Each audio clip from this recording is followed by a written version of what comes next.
Shabbat Shalom, nós somos a congregação Moreste Yeshua, aqui de Salvador, Bahia, em mais um serviço da Torá, serviço de Shabbat, da manhã de Shabbat. E após o nosso serviço litúrgico, agora nós vamos fazer uma breve reflexão sobre a porção semanal.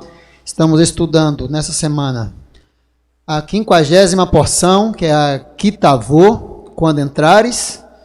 Já estamos no finalzinho da Torá, estamos no capítulo 26 de Devarim, Bereshit. E assim estamos terminando mais um ciclo de estudo da Torá.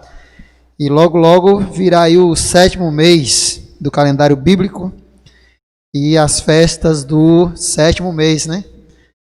Eu creio que só após essas festas do 7º mês é que o povo realmente vai tomar coragem para voltar à congregação. Depois a epidemia aí já diminuindo, a festa de Yom Teruah, eu creio que vai ser o pontapé inicial para o pessoal tomar coragem para voltar à reunião presencial. Porque é algo que nos deixa meio tristes, você olhar ao redor e quase que não ver ninguém. Mas isso vai acabar. Vamos fazer algumas considerações sobre a Parashá dessa semana. A Parashá Kitavô, ela aborda temas bem... Essa Parashá, na minha opinião, é uma das parashot mais, eu posso dizer, tristes, né, da Torá, porque ela aborda as famosas maldições, e que, por incrível que pareça, na história de Israel, nós sabemos que a maioria delas, muitas delas, ou até mesmo, talvez todas, se cumpriram. E isso é motivo de tristeza. Recentemente tivemos o Tisha B'Av, que é um exemplo disso, né, que é o cumprimento dessas maldições que aconteceram devido ao povo do pacto não andarem no pacto, não cumprir as cláusulas do pacto. E essa porção ela aborda sobre as primícias. Começa falando sobre as primícias que eram trazidas ali no início daquele período da contagem do Homer, durante a festa de Matzot, dos pães asmos. Ela fala sobre a oração de quando a pessoa entregava os dízimos, deveria vir perante o sacerdote e ali fazer uma oração de agradecimento a Adonai. Ela aborda também sobre um fato interessante do povo construir ali um monumento de pedras e nela escrever todas as palavras da Torá no Monte Ebal. E em seguida fala sobre as bênçãos e sobre as maldições. As bênçãos sobre o Monte Gerizim e as maldições sobre o Monte Ebal, ou Ebal. Fala a desobediência deveria ser punida, toda desobediência deveria ser punida. E Adonai, e a Parashá é encerrada com Moisés, renovando a aliança com o povo. Nós não temos tempo, lógico, para abordar tudo, então nós vamos abordar alguns pontos. Hoje são 17 de Elul, logo depois de Elul vem o quê? Vem o mês de Tishrei, que biblicamente falando é o 7º mês, e que no calendário civil ou agrícola é o 1º mês. Antes de começar, eu queria fazer um comentário com vocês, está aí na tela para vocês poderem ler também. A Torá revela a necessidade das pessoas de viverem integradas ao serviço religioso do templo. Presta atenção nesse detalhe. Os sacerdotes devem acender a menorá, mas os israelitas devem trazer o azeite. Vocês lembram que aquela menorá que o sacerdote acendia todos os dias ali, o povo que tinha que trazer o azeite. Os levitas devem ensinar o povo, mas o povo tem que trazer os dízimos para o sustento dos levitas. Para que a tribo de Levi tivesse apta a ensinar, a exercer o serviço, era preciso que o povo trouxesse o sustento para eles. Os sacerdotes, ou seja, os Kohanim, acendem o fogo do altar e removem as cinzas, mas os israelitas fornecem a madeira. Os sacerdotes fazem os sacrifícios, mas o povo traz os animais.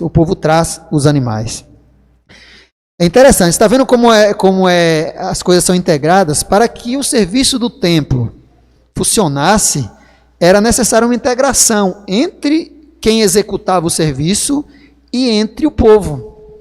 Isso se reflete na nossa realidade.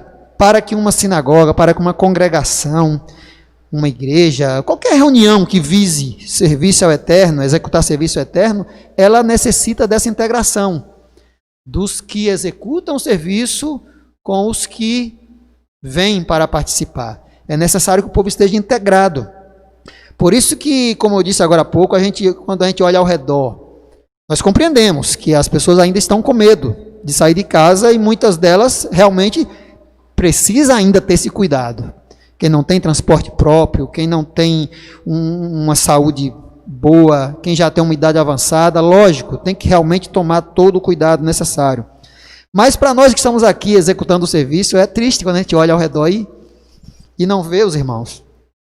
Porque é necessário, até a presença das pessoas, ela nos motiva a trabalhar para o Eterno com mais alegria.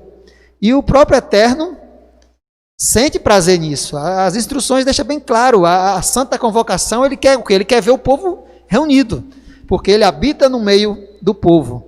Então isso é fundamental. Então você que nos ouve, que faz parte da nossa congregação, que nos visita, comece a se organizar. Assim que você sentir segurança para isso, venha participar do serviço de Shabat, venha participar das reuniões, porque é também um mandamento.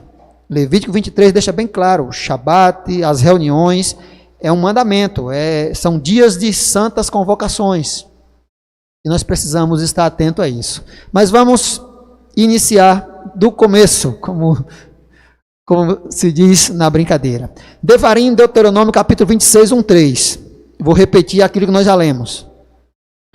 E será que, quando entrares na terra que o Senhor teu Deus te dá por herança, e a possuíres, e nela habitares, então tomarás das primícias de todos os frutos do solo, que recolheres da terra, que te dá o Senhor teu Elohim, teu Deus, e as porás num cesto, e irás ao lugar que escolheu o Senhor teu Deus para ali fazer habitar o seu nome.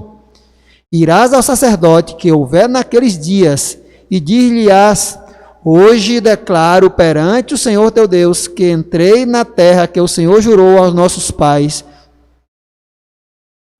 dar-nos.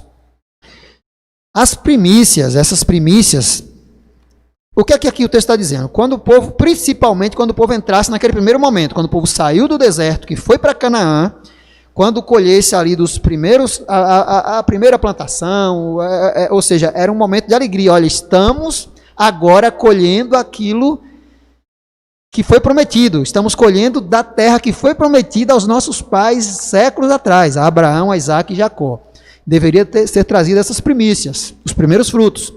E eles eram trazidos durante a festa dos pães asmos, Matzot, ocasião em que se inicia a contagem do Homer. Vocês lembram, aqueles 50 dias que após Pessa, né, e durante os dias de Matzot, começa a contagem de 50 dias que vai até Shavuot, que é conhecido como Pentecostes, quando então uma nova oferta era levada. Vocês lembram, né?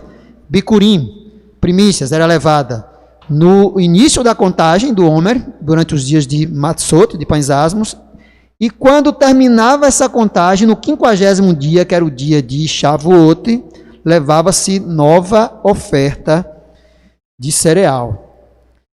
E é disso que o texto está falando.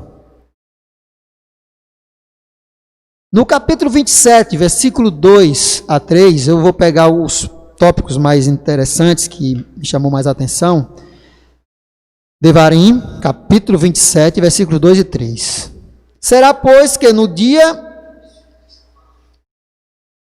lembrando a vocês que ele dá essa recomendação para que o povo, quando entrasse na terra, trouxesse as primícias, mas também dá essa recomendação interessante de que quando o povo cruzasse o Jordão, que entrasse na terra de Israel, que fizesse isso aqui. Será, pois, que no dia em que passares o Jordão, a terra que te der o Senhor teu Deus, levantar-te-ás umas pedras grandes e as caiarás. Caiar, gente, é pintar. Né? E, havendo-a passado, escreverás nelas todas as palavras desta lei, para entrares na terra que te der o Senhor teu Deus. Terra que emana leite e mel, como falou o Senhor, Deus de teus pais. Aqui é uma referência a Abraão, a Isaac e a Jacob, a Jacó. Agora, gente, o interessante, por que é que eu coloquei esse texto aqui? Porque vocês conhecem as famosas 613 mitzvot, né? O judaísmo, no judaísmo é famosa essa ideia dos 613 mitzvot, né? Mitzvot são mandamentos. E aí muita gente se assusta quando ouve falar em 613 mandamentos. Só que quando você vai filtrando, eles ficam muito pouco, menos da metade, para um cidadão comum cumprir. E aqui nós vemos um mandamento claro, que não pode ser cumprido por ninguém mais, por geração nenhuma, mas exclusivamente aquela geração que saiu do deserto, cruzou o Jordão e entrou na terra prometida. Já não são mais 613, já são 612, porque isso aí já ficou para trás. Esse foi lá naquele momento exato, quando o povo cruzou o Jordão e entrou pela primeira vez na terra de Israel. Eles receberam essa determinação de construir um monumento de pedra e ali escrever a Torá, para que todos passando pudessem ler. Mas as gerações seguintes poderiam fazer isso? Poderiam ler. Mas erguer o monumento e escrever, não. Porque o mandamento foi exclusivo para aquela geração que saiu do deserto e entrou em Canaã. E dessa forma, tanto as gerações seguintes como os descendentes que estão em Israel, fora de Israel, não tem como cumprir esse mandamento. Foi um mandamento que teve um tempo exclusivo para ser aplicado, um povo, uma geração exclusiva, ou seja, já é um a menos. Igual a esses são muitos outros. Existe dezenas, e que passa aí de talvez de 2 centenas de mandamentos que não é universal, não cabe a todos. E dentro disso vai ter os mandamentos que são propícios aos Kohanim, aos sacerdotes, vai ter aqueles que é para o rei, vai ter aquele que é para a mulher, vai ter aquele que é para o homem, aquele que é para o jovem, e por aí vai. Então, essa ideia de 613 é o total, pegando lá de quando foi dada de Bereshit até o final. Só que temos que ter em mente esses detalhes. As coisas vão sendo filtradas, diminuídas, e se torna mais fácil de cumprir, né? Mas vamos dar continuidade. Vamos para o capítulo 27, versículos 12 e 13. Devarim, capítulo 27, versículos 12 e 13. Quando tiverdes passado o Jordão, Simeão, Levi, Judá, Issachar, Yosef, José, Benjamim, ficarão sobre o monte Gerizim para abençoar o povo. Ruben, Gad, Aser, Zebulun, Dan, Naftali, ficarão sobre o monte Ebal para pronunciar a maldição. Irmãos, interessante é que a maldição ela foi proclamada sobre o monte Ebal, exatamente onde havia a determinação de se escrever a Torá numa rocha. Vocês lembram que agora há pouco a gente leu a determinação de construir um monumento de pedras no monte Ebal, e ali escrever a Torá. E exatamente sobre esse monte é que estava sendo pronunciadas as maldições para caso o povo viesse a transgredir. O que é que eu creio que dá para se tirar disso? O que é que o texto está querendo nos dizer? que a coisa, a maldição, o pecado, ele é maior para quem tem conhecimento de causa e pratica. Ou seja, exatamente no Monte Ebal, onde a Torá estava escrita, era onde estava sendo pronunciadas as maldições. Ou seja, olha, tendo conhecimento de tudo que está escrito, tendo conhecimento de tudo que eu dei, aquele que mesmo assim transgredir, estará debaixo dessas maldições. Ou seja, é por isso que Yeshua vem e fala: a quem muito é dado, muito é cobrado. Isso não nos dá o direito de se eximir da responsabilidade. Olha, eu não quero aprender, eu não quero saber, para não arcar com as consequências. Eu já ouvi isso. Eu já ouvi, inclusive, de entes queridos meus: olha, eu prefiro nem aprender, saber pouco, para não ser cobrado. Não vá por aí que não vai adiantar. Isso só cabe para aquele que não aprendeu porque não teve condição, não teve não alcançou conhecimento, não teve a opção, não teve condição de aprender. Mas se você tem condição e não quer, só para fugir disso aí, você está caindo no mesmo buraco. Não adianta fugir. É melhor aprender. Dentro da limitação de cada um, né? Todos nós temos limitações, mas dentro das nossas limitações devemos procurar aprender exatamente para não transgredir. Não adianta se eximir dessa responsabilidade.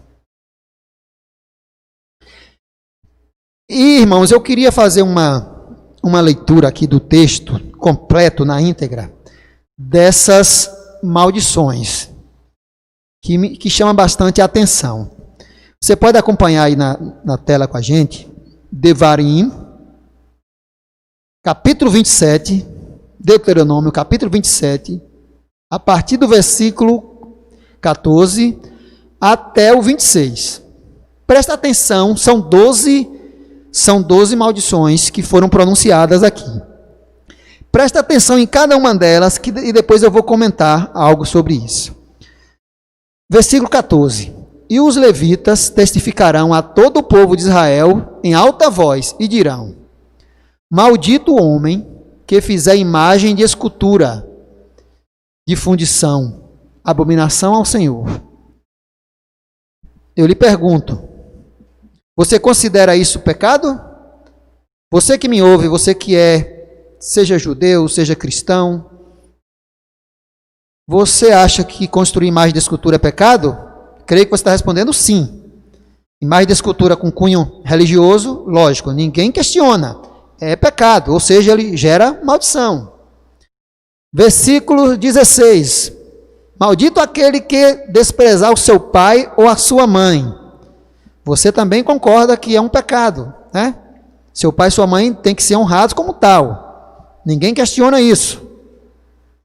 Versículo 17, maldito aquele que removeu os limites do seu próximo. Ou seja, se você remove os limites do seu próximo, você tem uma fazenda e o seu próximo tem outra do lado, você muda a cerca de lugar, você está roubando o seu próximo. Então, todos há de convir que é pecado. Eu creio que ninguém questiona isso aí. 3 pontos já que ninguém discorda. É pecado, gera maldição. Versículo 18, maldito aquele que fizer que o cego erre do caminho. Creio que ninguém vai duvidar também que isso aqui é pecado. O cego, eu creio que aqui está falando tanto do cego literal como espiritual, aquele que tem olhos, mas não vê. É o que? É você ensinar errado, é você induzir a pessoa ao erro, induzir a pessoa à desgraça, vamos dizer assim, ao pecado, à ruína. Lógico, qualquer um concorda que isso é pecado. Versículo 19. Maldito aquele que perverteu o direito do estrangeiro, do órfão e da viúva. Também, ninguém questiona. Por quê? O direito do estrangeiro, do órfão e da viúva. Por exemplo, o órfão, o menino ficou órfão e ele tem direito a uma herança do falecido pai. Aí você vai lá e, como diz no popular, solapa o direito do menino e toma a herança dele. Isso é pecado? Lógico. Ninguém vai questionar. 20. Maldito aquele que se deitar com a mulher do seu pai. Aí então não tem nem o que questionar, né? Não preciso nem perguntar. Creio que todos concordam que é pecado, gera maldição. Você tomar a mulher do seu pai. Já pensou? Que coisa absurda. Versículo 21. Maldito aquele que se deitar com algum animal. Não há nem o que perguntar. Se alguém achar que isso não é pecado, então... a gente sabe que existe isso aí, por incrível que pareça, existe em grande escala. Mas é pecado. Todo pecado há perdão. Para quem se arrepender, lógico, o perdão está disponível. Mas há pessoas que continuam fazendo isso nos dias de hoje. Tanto homem quanto mulher. Então, ninguém discorda. Pecado gera maldição. Maldito aquele que se deitar com sua filha. Maldito aquele que se deitar com sua irmã, filha de seu pai ou filha de sua mãe. Também não há questionamento. Alguém pode argumentar, mas Abraão era casado com Sara. Até ali a Torá escrita não havia sido dada ainda. Abraão não tinha conhecimento de toda a Torá como chegou a partir de Moisés. Não, então isso é inquestionável. Onde não há lei, não há pecado. Abraão não conhecia essa lei. Mas depois que a lei foi dada, hoje ninguém questiona. É pecado você ter relação com a irmã. 23. Maldito aquele que se deitar com sua nora. Ou seja, a mãe da sua esposa. Eu creio que o mesmo aqui cabe para a mulher, né? Com o pai do esposo. Ninguém questiona, pecado também.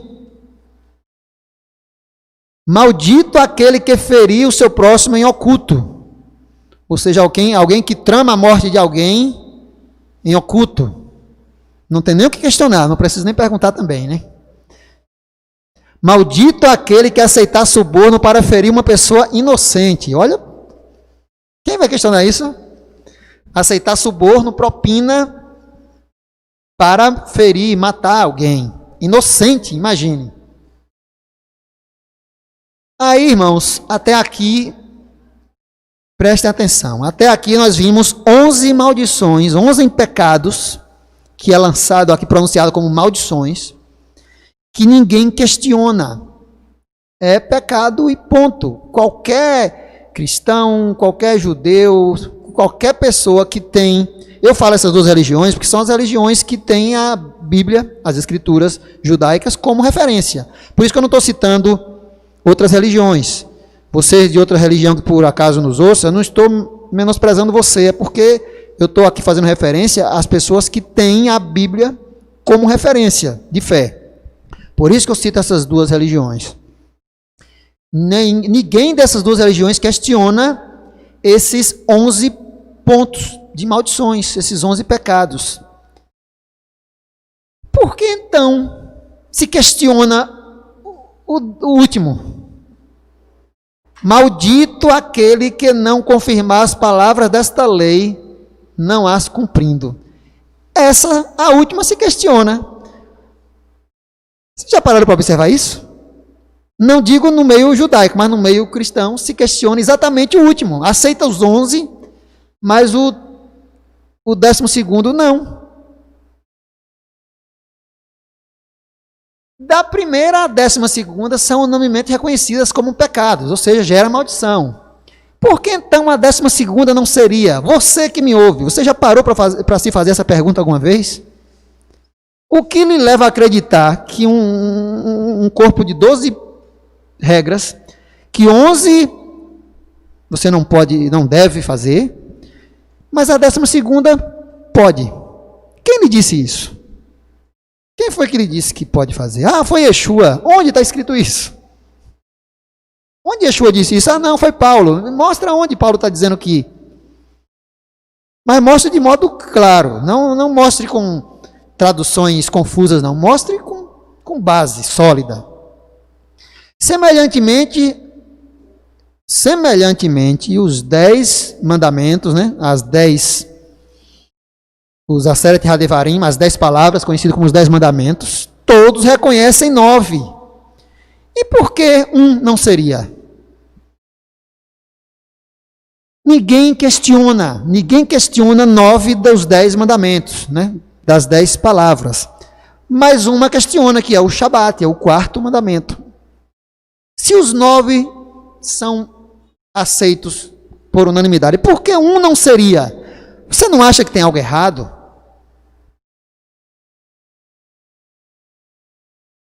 Irmãos, é necessário pensar por si mesmo. Enquanto você pensar por influência dos outros, é aquele velho ditado, olhar com os óculos dos outros. Enquanto você pensar com a mente dos outros, você vai ser enganado, você vai ser levado a crer de modo diverso. Tem momento que é necessário observar, tem momento que é necessário olhar com os próprios olhos, ouvir com os próprios ouvidos e avaliar com a sua própria mente, com a sua própria consciência. Se lá 12 princípios, 11 são aceitos, por que um não seria? Se não tem base nenhuma, ninguém diz em lugar nenhum que esse 12º princípio não é para ser cumprido. Aqui, da mesma forma, os 10 mandamentos, por que 9 são aceitos e um não? Quem lhe disse que esse um não deve ser aceito e não o total? O catecismo tal que diz, pense por si mesmo. Enquanto você seguir a mente dos outros, você vai ser um alienado. Todos nós temos essa fraqueza, nós temos uma tendência natural, eu me incluo nisso, nós temos uma tendência natural a seguir o curso das coisas, a ouvir nossos líderes, a ouvir pessoas mais influentes, pessoas que a gente considera saber mais. Isso é ruim? Não, isso é bom, a gente precisa aprender com quem sabe mais, lógico. Mas há momentos que você precisa pôr um freio. Isso aqui eu preciso observar com mais cuidado. Não é porque o meu líder, não é porque alguém que sabe mais do que eu falou isso aqui, mas o texto não está me dando base a crer dessa forma, que eu vou ter que aceitar. É necessário ter cuidado, porque no dia que você for comparecer perante o juiz Adonai, que eu estou falando, o seu líder, a pessoa influente, a pessoa que você considerava sábia, que lhe ensinava, ela não vai comparecer do seu lado para lhe defender, não. O seu advogado vai ser Yeshua. A pessoa que lhe conduziu errado não vai aparecer para lhe defender. Você precisa avaliar por si mesmo certas questões.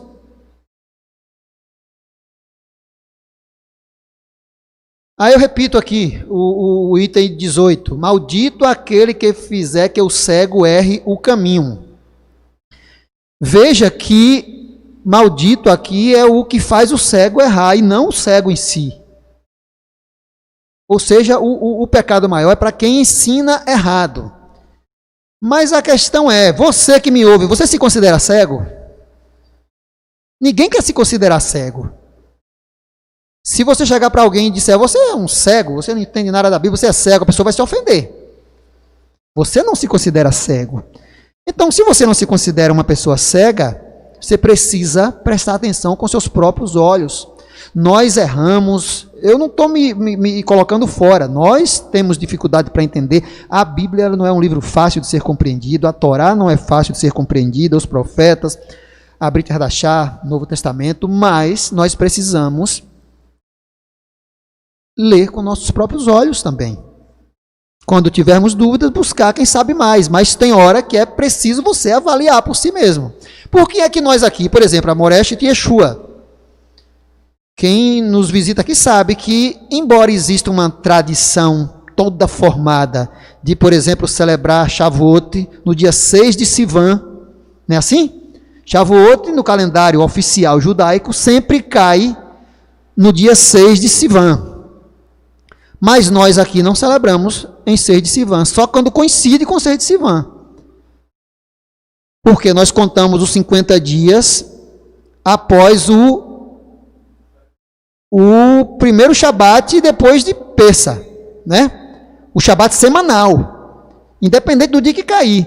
E assim Shavuot vai cair no primeiro dia da semana após o 7º Shabat, do jeito que a Torá manda. Nós aqui fazemos assim, independentemente do judaísmo como um todo, celebrar em 6 de Sivan, Shavuot, independentemente da congregação Hartzion, a quem nos dá suporte, também celebrar em Serra de Sivan, eles nos dão liberdade de agir assim, porque eles sabem que é necessário dessa liberdade. Então, nós precisamos disso. Nós precisamos desse discernimento. A gente discorda de seguir a tradição nesse ponto, de celebrar Shavuot sempre em Serra de Sivan, porque a Torá não diz dessa forma. E nós preferimos seguir a Torá. Assim deve ser em tudo. O mundo todo acredita que Yeshua morreu numa sexta-feira. Nós acreditamos que Yeshua morreu numa quarta-feira. Ou seja, porque os textos nos dão base para isso. O mundo todo chega na sexta-feira santa, faz aquela celebração toda, mas nós fazemos nossa celebração no dia que o 14 de Nissan, o 14 de Aviv cair. Seja sexta, seja quarta, não importa o dia. Porque foi o dia que Yeshua morreu. Então, gente, é necessário termos esse cuidado. Às vezes você precisa pagar um preço para isso, precisa bater de frente com todo um sistema, porque tem sistemas, assim como eu citei a congregação Hartzion, que nos dá essa liberdade, existem movimentos que não dá.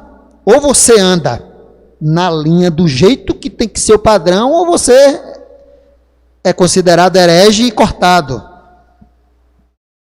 Ou seja, pode ser que venha a ser cortado tudo, todos, inclusive os cabeças que ensinam errado, porque Yeshua está dizendo, a Torá está dizendo, maldito o que faz o cego errar o caminho. Então você que é líder e que acha que os seus liderados têm que seguir você até quando você está errado, lembre disso aqui. Maldito o que fizer o cego errar o caminho.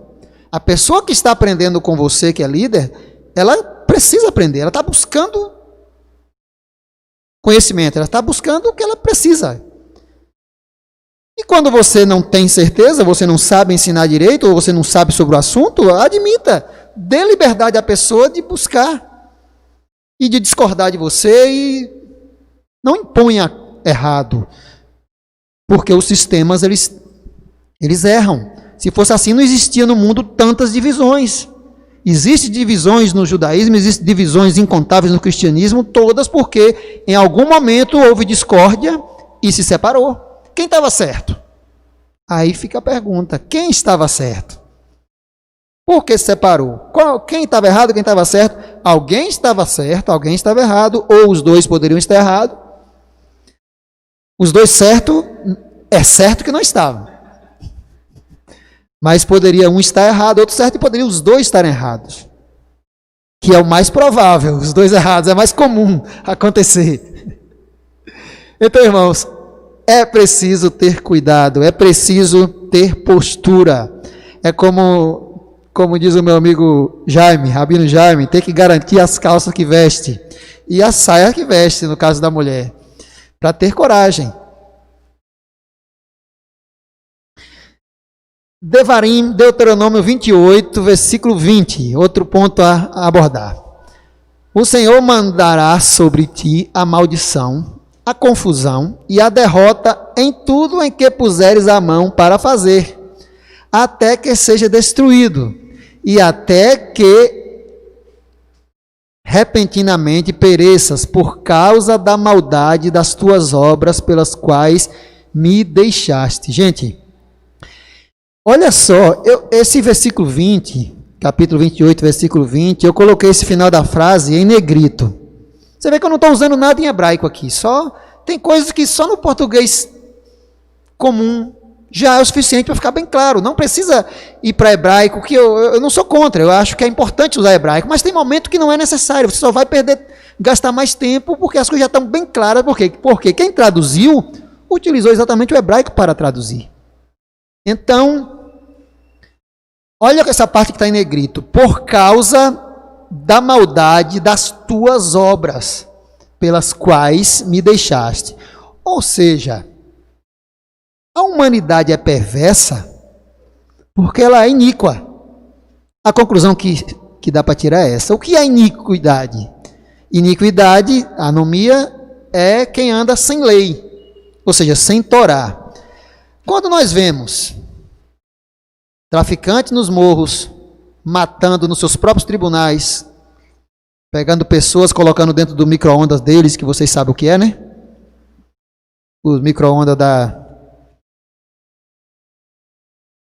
micro-ondas, de pneus de carro, uma das coisas mais perversas que possa existir, quando você vê pessoas fazendo isso.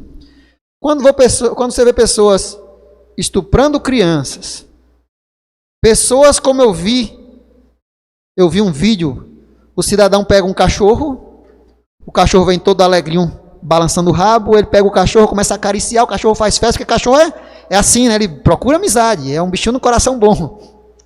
O cachorro vem todo alegrinho, fazendo festa, o cara começa a alisar o cachorro, brincando com o cachorro, aí quando o cachorro está todo ali, já entregue ao rapaz, ele pega, dá um golpe na coluna do cachorro e quebra no meio.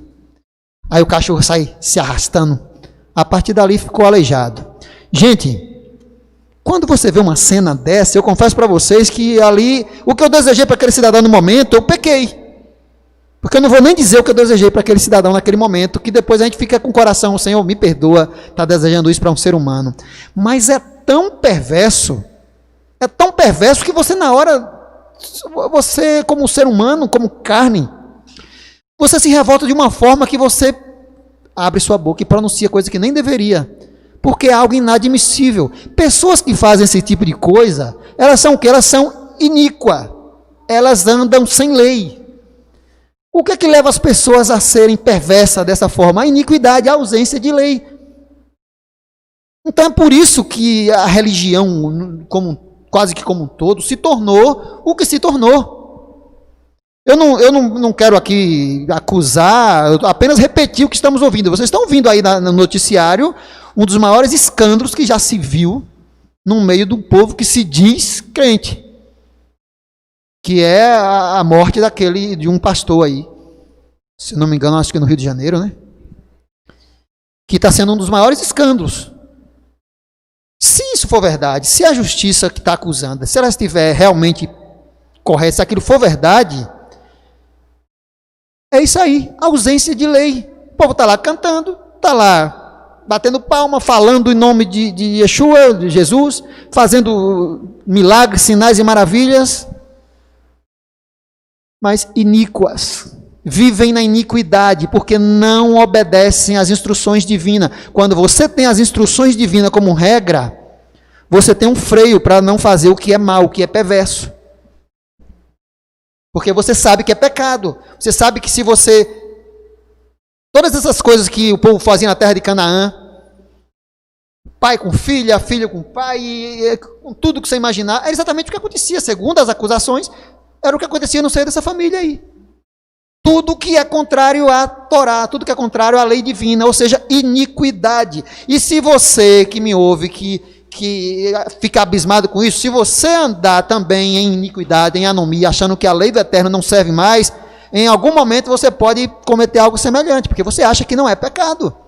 Yeshua cravou na lei, cravou na cruz aquela lei, eu estou livre. Em algum momento você vai cometer também. Porque você acha que nada disso mais é pecado. Pecado é aquilo que pastor fulano de tal diz que é pecado, aquilo que o Papa diz que é pecado, aquilo que rabino tal diz que é pecado, que isso não acontece com os rabinos, que os rabinos sabem que o que é pecado é o que está na Torá, se bem que alguns até já colocam mais pecados também, né? Fardos, que eu vou falar daqui a pouco. Mas isso é que gera a perversidade, a maldade no coração do ser humano. A ausência de lei. A ausência de lei. E por mais assustadoras que sejam as maldições contidas nessa paraxá, praticamente todas elas se cumpriram. As maldições estão no capítulo 28, né, de Devarim, Deuteronômio, do versículo 15 até o 68. Entre os anos de 66 depois de Cristo e os anos de 1945 até o final da Segunda Guerra Mundial, em torno aí de 1800 anos, mais ou menos, todas aquelas maldições se cumpriram. Antes, na época dos Macabeus, na época dos Babilônios, se cumpriram muitas delas também. Mas nesse período aqui, que é já na diáspora romana, se cumpriram praticamente todas, algumas novamente. Inclusive aquela terrível que Jeremias fala de que homens e mulheres assariam seus próprios filhos no fogo para comer. Segundo Flávio Joséfo, isso aconteceu também no cerco de Jerusalém entre o ano 66 e o ano 70. Aconteceu também. Ou seja, se cumpriram tudo. Todas as maldições que nós vemos aqui nesse livro, coisas terríveis, assustadoras, mas infelizmente se cumpriram. A angústia acabou, ou acabará, né, porque ainda não passou total, não por causa do nível de justiça de Israel, mas porque o tempo de Adonai cumprir suas promessas chegou, ou está chegando, como Isaías 60, a Haftará de hoje, diz: porque no meu furor te feri, mas na minha benignidade tive misericórdia de ti. Ou seja, essa paraxá dessa semana, vocês, quem leu, deve lembrar que tem um momento que Adonai fala que se Israel andasse nos caminhos dele, que os inimigos viriam contra Israel por um caminho e fugiriam por 7. Não era assim? Ou seja, para vir atacar, eles viriam com dificuldade, porque todo mundo para passar por um caminho só, mas na hora de fugir tinha 7 caminhos, ou seja, eles fugiriam rápido. Porque Israel estava vivendo a instrução divina. Aí na hora das maldições, quando começa a anunciar as maldições, as coisas que viriam, Adonai diz que o inverso, que o inimigo viria a Israel por 7 caminhos. Israel é que fugiria, aliás, Israel é que fugiria por 7 caminhos. Inverte a ordem das coisas. E foi exatamente o que aconteceu. As coisas se cumpriram. Durante quase 1800 anos foi só sofrimento. Quem conhece a história sabe.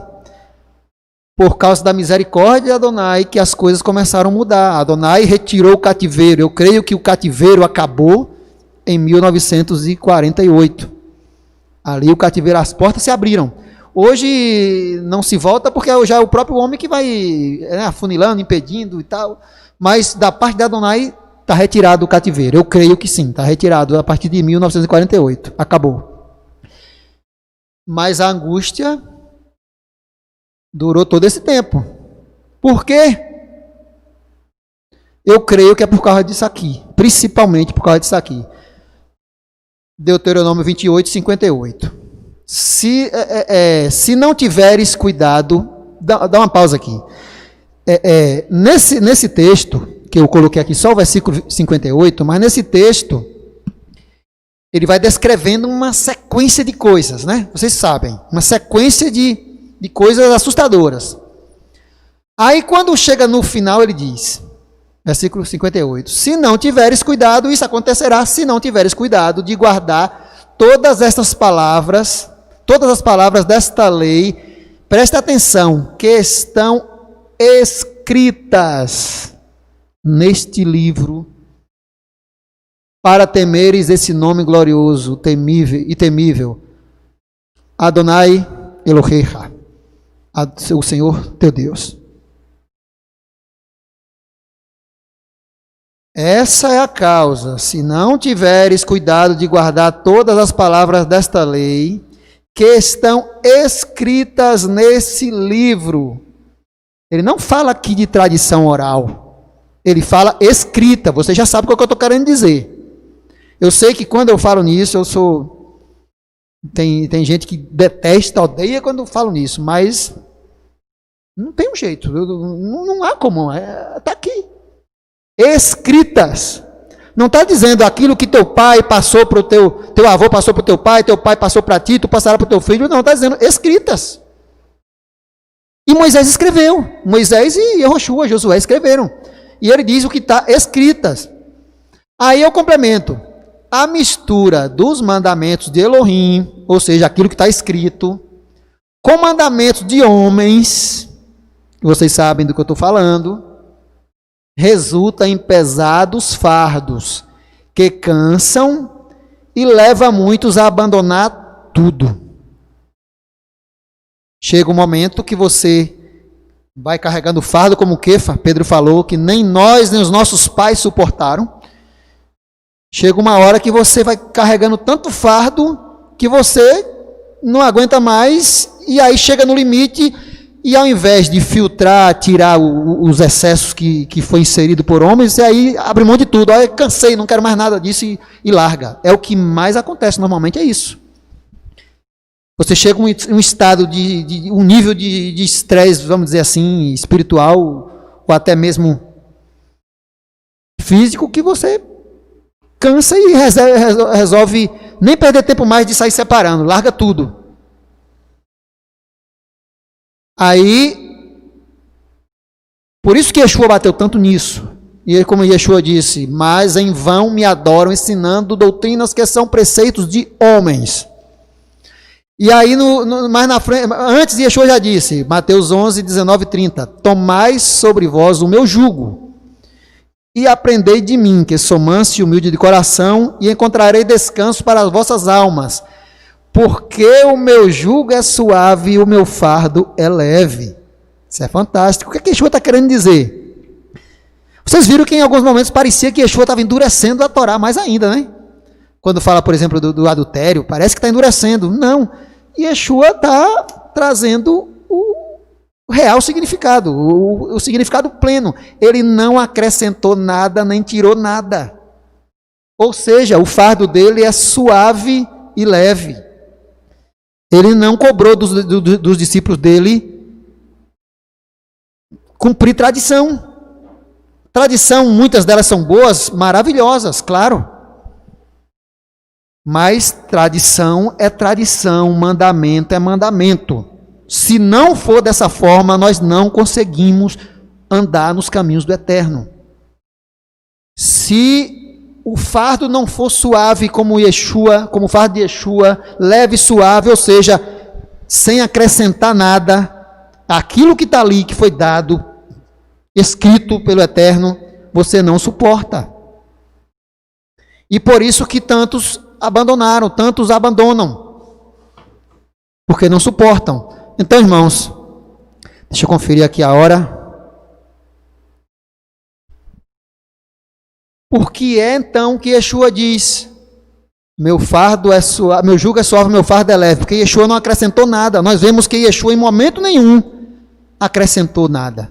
Não é assim? Ele cumpriu a Torá, ensinou a Torá do jeito que ela é, a lei divina do jeito que ela é, sem acrescentar e sem tirar. Por isso que o fardo dele é leve e suave. E quando se acrescenta, o que é que acontece? As pessoas se cansam, abandonam, e quando abandona já sabe, o lugar que se tira algo vai ter que ser colocado outro, os espaços não ficam vazios. Tirou algo, tem que entrar outro, mesmo que você não vê. Quando você se eu tirar isso aqui do lugar, mesmo que não ponha um outro objeto em si, mas pelo menos o ar, o oxigênio vai estar ocupando esse espaço, ele não vai ficar de todo vazio. Se tira uma coisa, a outra entra. Alguém que abandona tudo vai voltar o quê? Vai andar em transgressão, em pecado.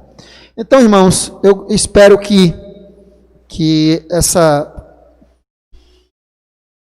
breve reflexão aqui possa gerar frutos na sua vida, que você possa entender que você precisa, resumindo, que você possa enxergar as coisas pelos seus próprios olhos, usar os seus líderes, usar as pessoas que sabem mais, usar os chamados sábios como referência, como padrão, até um certo limite, naquilo que você não consegue chegar. É necessário sim buscarmos ensinadores, mestres, isso é necessário. Mas você tem que estar sempre comparando com as regras estabelecidas. Condiz? Amém. Não condiz? Avalie com seus próprios olhos, ouça com seus próprios ouvidos e defina com a sua própria mente. Não seja alienado. Como aqui no Nordeste fala, Maria vai com as outras, não é assim? Não seja um Maria vai com as outras. Não seja alienado. Aqui na Moreste, eu sei que nada é para sempre. Mas enquanto eu tiver alguma influência aqui, eu vou sempre bater nessa tecla. A tradição a gente cumpre quando possível, e aquela tradição que é boa, que sabemos que tem muita coisa boa. Aqui vocês veem, aqui a gente cumpre tantas. Mas tradição no lugar de tradição, mandamento no lugar de mandamento. Cada coisa no seu lugar. Não misture as coisas, porque senão seu fardo pode se tornar pesado e você não aguenta carregar e aí larga tudo. E isso vai trazer destruição para a sua vida. Nós vamos, enquanto Adonai permitir, eu particularmente estarei defendendo essa bandeira. Torá escrita é a nossa regra. E Torá, quando eu digo, é Torá, o Pentateuco, e profetas, Brit Hadashah, o todo. Escrita, em primeiro lugar. O resto, a gente faz aquilo que é possível, aquilo que nos cabe fazer, que temos condição de fazer. Mas a Torá escrita não é questão de opção. Ela é o caminho por onde andar. O caminho que nos leva a Adonai, a quem Yeshua já pagou por nós o ingresso, para que chegando lá a gente possa entrar. Que Adonai nos abençoe, nos guarde. Eu queria lembrar para vocês aqui, estamos terminando o ano, o ciclo, de estudo da Parashá, e nós teremos logo em breve o ciclo de festa do 7º mês, que é o mês de Tishrei. Biblicamente falando, é o 7º mês, repito, e no calendário oficial de Israel, o civil e agrícola, é o primeiro mês. Mas nós focamos o 7º mês, que é o que a Torá determina. E por esse calendário, no dia 28 de setembro, corrigindo, pegando do começo, no dia 19 de setembro é primeiro de Tishrei. Primeiro dia do 7º mês é a festa do Yom Teruah, que tradicionalmente é conhecido como Rosh Hashanah. Ou seja, se Adonai permitir, nós estaremos aqui no pôr do sol do dia 18 de setembro. E interessante que é uma sexta-feira.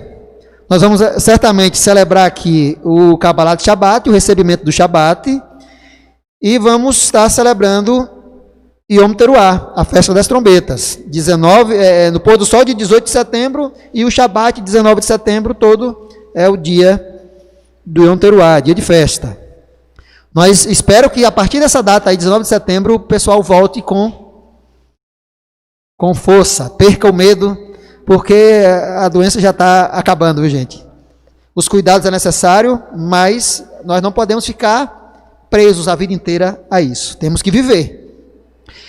E no dia 28 de setembro é o Yom Kippur, o dia do perdão, que nós certamente estaremos começando em casa no pôr do sol do dia 27 de setembro, que é um domingo, e na segunda-feira certamente estaremos aqui, vamos estar definindo os horários, que é o dia 28 de setembro, Yom Kippur. E no dia 3 de outubro, que é 15 de Tishrei, o 15 do 7º mês, começa o Sukkot, a festa de tabernáculos. Nós certamente estaremos nos reunindo no pôr do sol aqui do dia 2 de outubro, que é também uma sexta-feira. Certamente estaremos celebrando o Kabbalat Shabbat, o recebimento do Shabbat, e o primeiro dia de Sukkot. E aí vai desse pôr do sol do dia 2 até o dia 11 de setembro, que é um domingo. E aí quando nós encerraremos o ciclo de festa do 7º mês, as 3 festas do 7º mês, Yom Teruah, Yom Kippur e Sukkot, tabernáculos. Eu sei que não dá para memorizar, mas nós estaremos reforçando essas datas, e que o Eterno nos abençoe. Logo mais às 17 horas, se Adonai permitir, nós estaremos nesse mesmo canal, transmitindo a continuação do estudo do livro do Apocalipse, das 17 às 18 horas. Esteja conosco, se o Eterno nos permitir.